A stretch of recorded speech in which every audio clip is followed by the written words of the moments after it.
Welcome to the MacMillan Report. I'm Marilyn Wilkes, your host, and our guest is Emily Erikson, an associate professor of sociology at Yale University. She conducts research in the fields of social networks, comparative historical sociology, organizations, theory, and economic sociology. Her focus is on the role of social networks in historical and cultural change. Today we'll talk with Professor Erikson about her new book, Between Monopoly and Free Trade, the English East India Company, 1600 to 1757, which was the recipient of the MacMillan Center's 2016 Gaddis Smith International Book Prize for Best First Book. Welcome, Professor Erikson. Thanks so much for having me. Let's begin with an overview of your book. Tell us about it. Well, the book is about the English East India Company. The English East India Company was a crown charter monopoly, so it was granted monopoly privileges to exclusive trade, in fact by Queen Elizabeth in 1601, to all of the trade east of the Cape of Good Hope and west of Cape Horn. It went over to the east in search of spices, coffee, tea, cotton, and it was a commercial operation until about 1833, or a monopoly commercial operation, at which time it transferred into the foundation of the colonial empire, or the British colonial empire in Asia. But I don't focus on the incipient colonialism as much as I do on the commercial aspects. And what I found really compelling about the East India Company was that it allowed its employees to engage in a private trade. So the employees traded, they had their own trading operations that they engaged in their own self-interest that was outside of the company's interests. So it's as if you were working at a restaurant and you were the waitress, but you sold drinks to the customers, and you profited from that rather than the restaurant itself. So it's an unusual situation. It is. And what sparked your interest in this? What led you to write the book? The first thing the private trade, of course, was compelling, but I was really interested in this sort of age of encounters between Asia and Europe. I came out of a history degree at UC Berkeley, where I was introduced to this incredible book called The Islands of History by Marshall Solons. And that was about Captain Cook's voyages to Fiji, Hawaii, and New Zealand. And it's also sort of about the way that encounters between different societies can transform the social structures of those societies.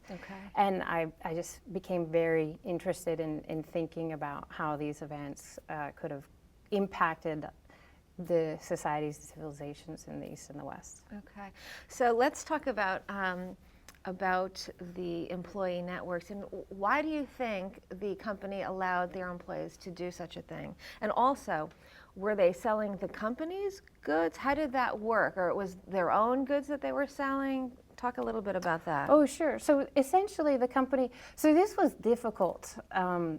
It was difficult conditions, right? So the they're traveling. It takes 6 months at least to get to Asia. You have to live on a boat. You're not with your family.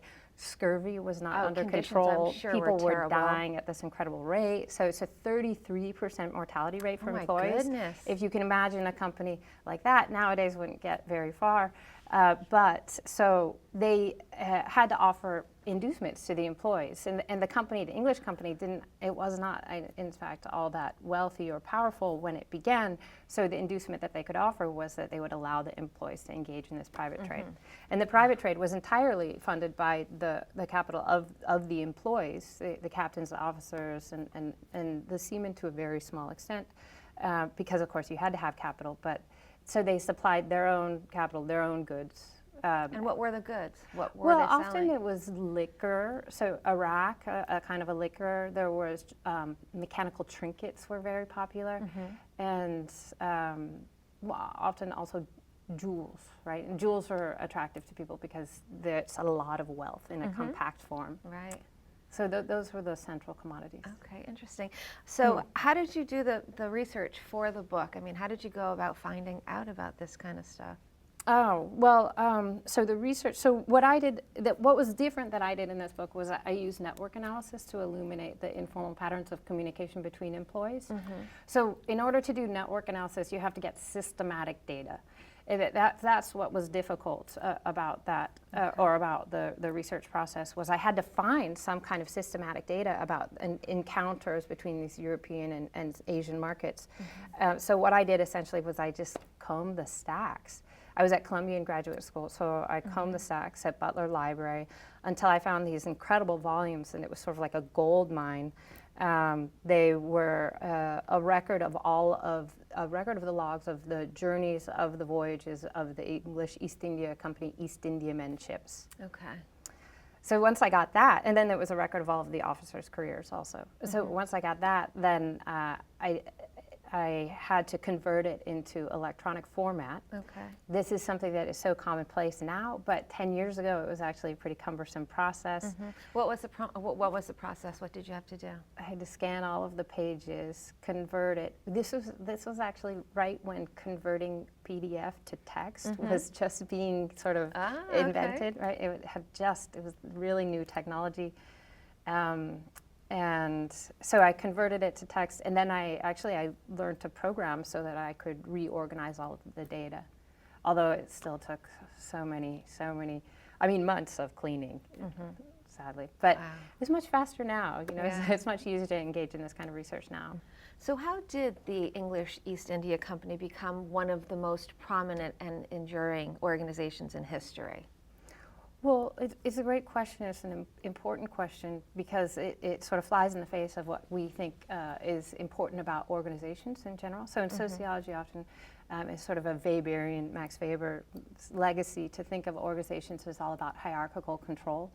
But in this case, and this is really one of the most important earliest companies in history, it wasn't about hierarchical control. It was essentially about ceding power and autonomy to the employees. So they essentially profit shared by ceding the exclusive privileges that had been granted to the company to the employees. They gave the employees all this autonomy to engage in this private trade, and that translated into informal collaboration between the employees. So it's profit sharing, autonomy, and collaboration. And I would imagine that also helped the bottom line for the English East India Company itself, because they had many employees out in the world, doing business basically. Absolutely, absolutely. So those patterns of behavior, they produced the success of the English East India Company. They made it competitive compared to the other firms because drawing on the innovative capacity of the employees and the way that they distributed information throughout the company, the firm itself became more flexible and it was able to adapt to what were really volatile market conditions in overseas trade at that time. Did you look at any of the people who were at the top, who were heading the company, and any history about them? Oh, well, the people that were heading the company were so interested. They were all against the private trade, of course, because they wanted to get as much as they could out of their exclusive the privileges. But they couldn't help, in order to keep the company moving, they couldn't help but grant the privileges to the employees. But they were all against it. So that's interesting. It was an unintended consequence. Okay. And so another outcome of this is it really expanded the trade between Europe and Asia. Can you talk a little bit about what you found there as well?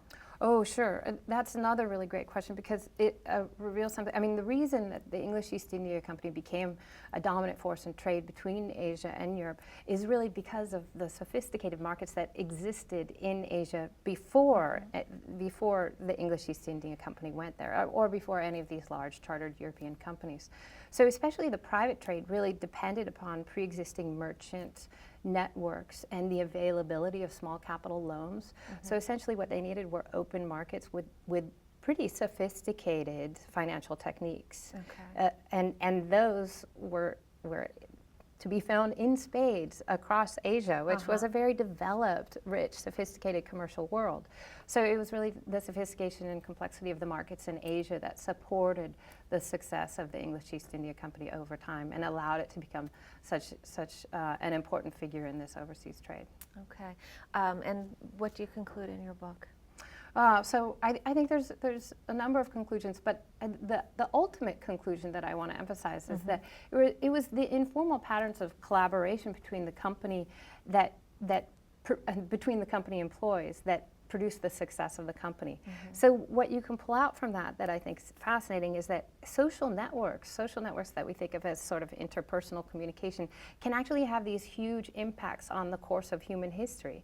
So in this case, they influenced through the success of the company the trajectory of global trade and politics for centuries. I mean, you can argue that it affected the trajectory of global trade and politics until Brexit and the end of British hegemony. So these little things accumulate up into big outcomes. Right, interesting. So your book is out now. Yes. And I know you're working on a new project. Tell us about it. Oh, so my new project, I'm very excited about it. It's about the development of economic thought in the 17th century. And I have a lot of evidence that shows that it's actually very closely tied to the rise of chartered companies at the same time, of which the English East India Company was one of these chartered companies. So are you looking all over the world globally, or are you focused on basically the colonial empire? Oh, yeah. I am focused, it's mostly, so economic thought is mostly an English phenomenon at this time. So I do a little bit of comparative cases, especially with the Dutch Republic, because you'd think that the Dutch were a little more advanced than the English at that time. You would think they would have produced economic thought, but they didn't make any significant contributions. Interesting. And they also didn't really have the same number of companies. It was not as widespread in the Netherlands, which I think is really one of the keys to this sort of puzzle. Right. Well, we will look forward to that book coming out in the near future. Thanks so much. And it's been great to have you. It's been great to be here. Thank you very much. For more information about Professor Erikson and her research, please visit our website at macmillanreport.yale.edu. Be sure to join us again for another episode of the MacMillan Report, made possible through funding from the Whitney and Betty MacMillan Center for International and Area Studies at Yale.